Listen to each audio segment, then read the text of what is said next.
evening, everybody. Good night. Or, no, good evening, I think is what you say when you say hello.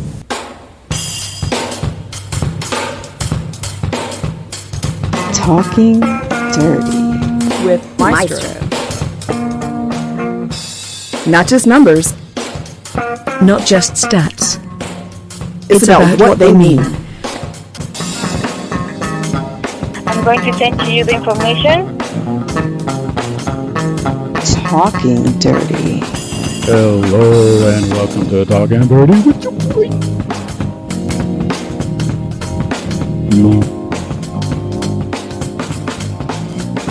Welcome to the last Talkin Durty for a minute. We're going to drop some news on everybody, let you know everything is going on.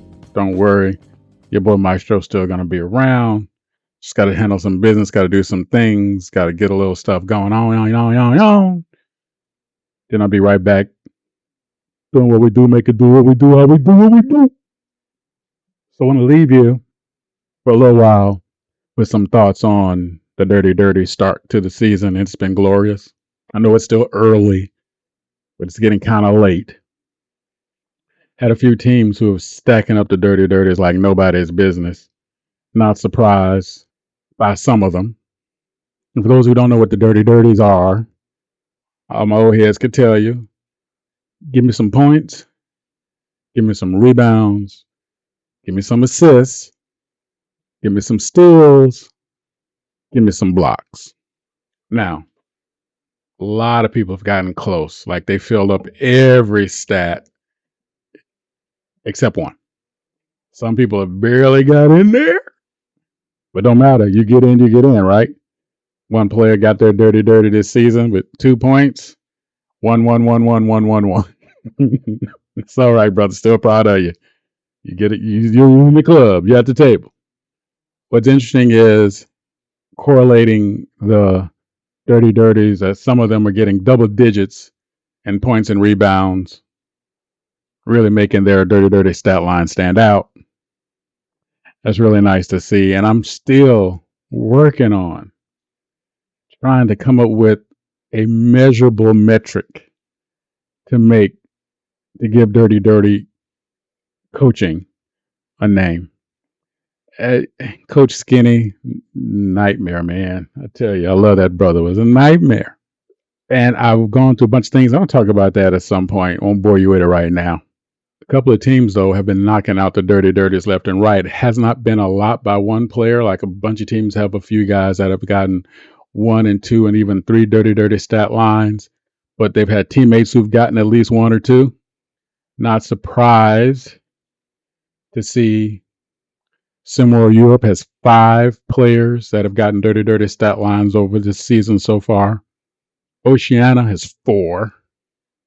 Lakeshore Drive has 6 players with at least 1 dirty stat line this season. How awesome is that? It just shows you what they're playing with. It shows you what's going on with that team and what that means for how they're able to operate. It's kind of not surprising these teams are near the top of where they are. And there's some other dirty stat lines across some other teams that are kind of filling up the stat line with the dirty thing, but they're not necessarily translating to prominent line placings. I'm going to give you, of course, you guys know how Maestro do it. This year, I think I'm going to have to give you a 1 and 2-parter on dirties and what's going on, because looking at the stat lines this early. By the way, just you want to get funky, at this point last season, this many games into the season, it was 14 less total dirty stat lines. 14 less. So that means there's what? 14 more this season, right? I know math is hard. Scratch yourself. It's okay. I love the work going down. I love seeing the team play, and it's how all of it's happening in a transition game. Teams are getting steals. Teams are getting movement. They're able to move themselves through the ball, and we're going to talk about that a little bit more. But what's great about the dirty stat line that it covers all 4 segments of the game: offense, defense, transition defense. That is why that stat line is so important to me, and I look for that in terms of a player's activity throughout the season. No, it doesn't always translate to wins. No, it does not. But it gives me a good idea of how hard you're working, and that is really, really important. So Bravo Zulu to those three teams really knocking it out. There's some more teams getting some stuff done too. And again, I told you at a later point, I'm going to give you really more of a meta breakdown, the Maestro meta breakdown of the Durty stat lines and impact they've had this season. We can have some fun with it. All right. We're going to get into some individuals on the other side. So what is it? Oh, yeah. It's my music.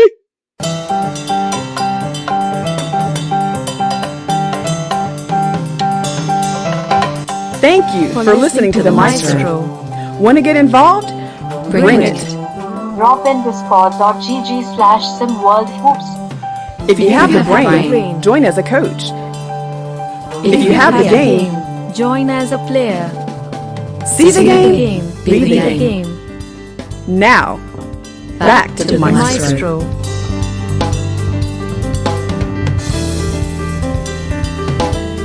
Sorry. We'll be right back. Okay, we're back. And welcome back to Talking Dirty with y'all boy. Me. That was for B-Ron and Siege. I know B-Ron loved the fact that SimWorld Europe is kicking 5 players with dirty stat lines this season because, you know, he loved those international teams. So shout out to you, B-Ron, the most beautiful man in SimWorld Hoops. So here we go. Some individual stat lines that might get you kind of counted. And let's go ahead and start with B-Ron's favorite team, SimWorld Europe. Zoe Dorn has 6 by himself.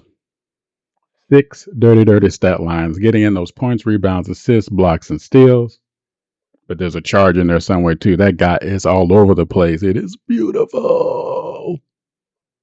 Orlin Mock from the Eel, rocking in with 5 dirty stat lines with the Eel. Not surprised.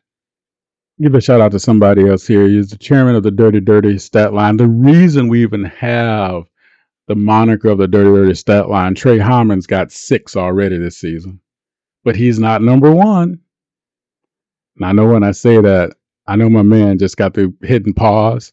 He's going to the gym right now because that's just what he does. So hold up, Trey. Trey.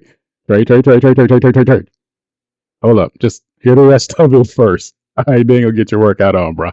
All right. Just know how you operate.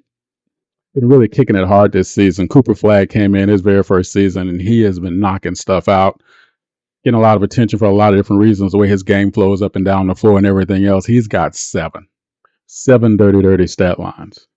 But he's still not king of the mountain, yo. The cat who's rocking the king of the mountain. And if you had this on your bingo card, if you got this guy on the top of your bingo card for the most dirty stat line so far, the Blazer is going to get you a Cadillac. He told me. I'm reading the text right here.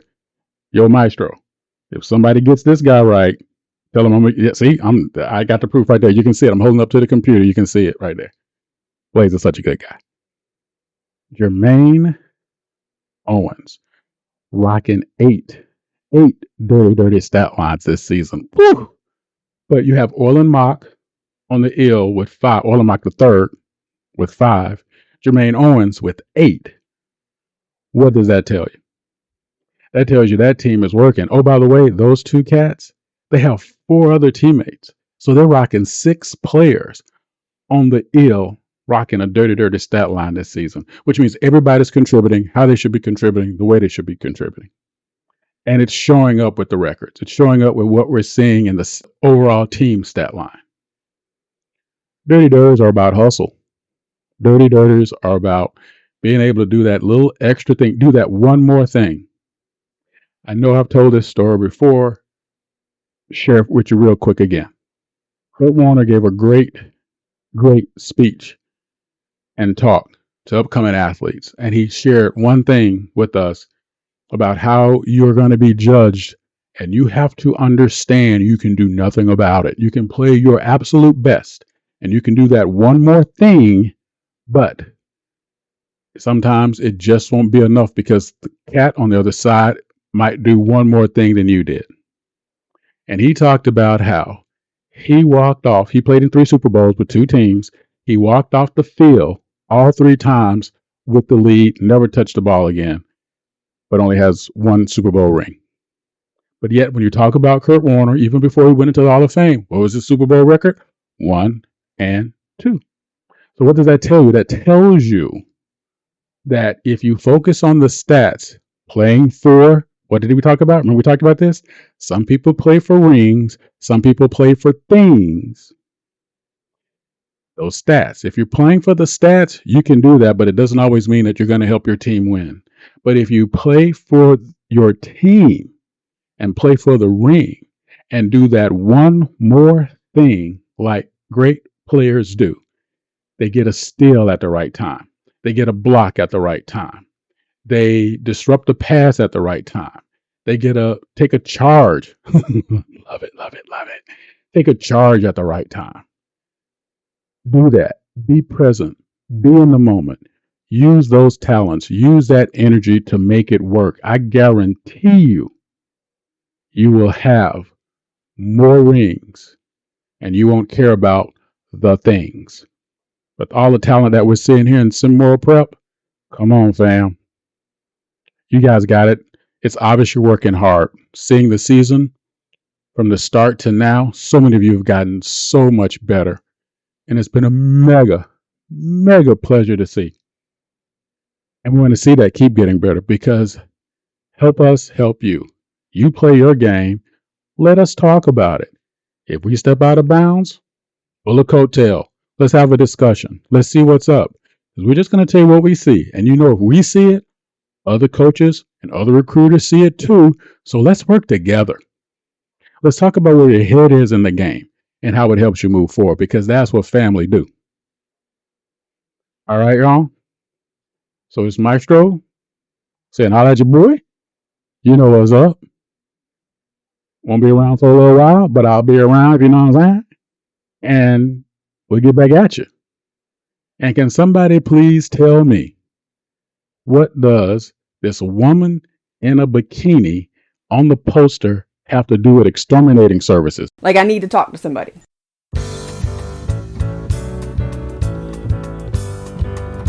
Thank you for listening to Maestro.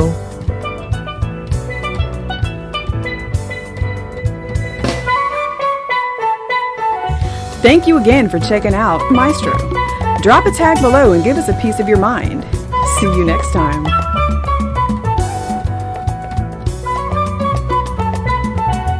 Well, thank you for your time. Have a wonderful day.